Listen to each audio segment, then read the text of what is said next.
కాళేశ్వరం ప్రాజెక్టుపై మంత్రులకు సరైన అవగాహన లేకుండా మాట్లాడుతున్నారని మాజీ ఎంపీ బీఆర్ఎస్ సీనియర్ నేత వినోద్ కుమార్ విమర్శించారు. మాజీ మంత్రులు గంగుల కమలాకర్, కొప్పుల ఈశ్వర్ సహా పలువురు సీనియర్ బీఆర్ఎస్ నేతలతో కలిసి గాయత్రి పంప్ హౌస్ ను వినోద్ కుమార్ సందర్శించారు. ఎల్లంపల్లి నుంచి గ్రావిటీపై మిడ్ మానేరుకు నీళ్లు వెళ్తాయని మంత్రులు చెప్పడాన్ని వినోద్ కుమార్ తీవ్రంగా ఖండించారు. రాష్ట్రంలో కరువును ఎదుర్కోవడానికి కాళేశ్వరం ప్రాజెక్టును పూర్తి స్థాయిలో వినియోగించాలని వినోద్ కుమార్ కోరారు.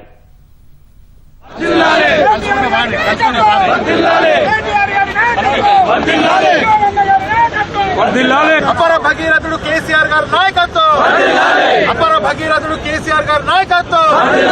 వర్ధిల్లాలి కాళేశ్వరం ప్రాజెక్టు, వర్ధిల్లాలి కాళేశ్వరం ప్రాజెక్టు. జై తెలంగాణ.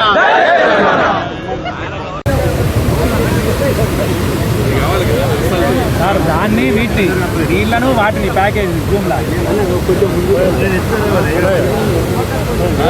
కూలేశ్వరం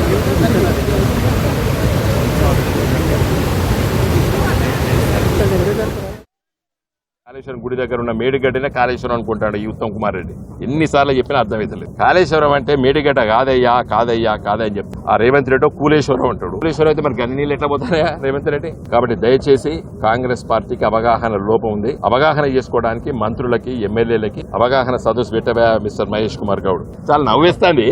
మేము కూడా ఎక్కువ ఉపయోగించలేదు. ఇవాళ Revanth Reddy reverse pumping start చేసాడు.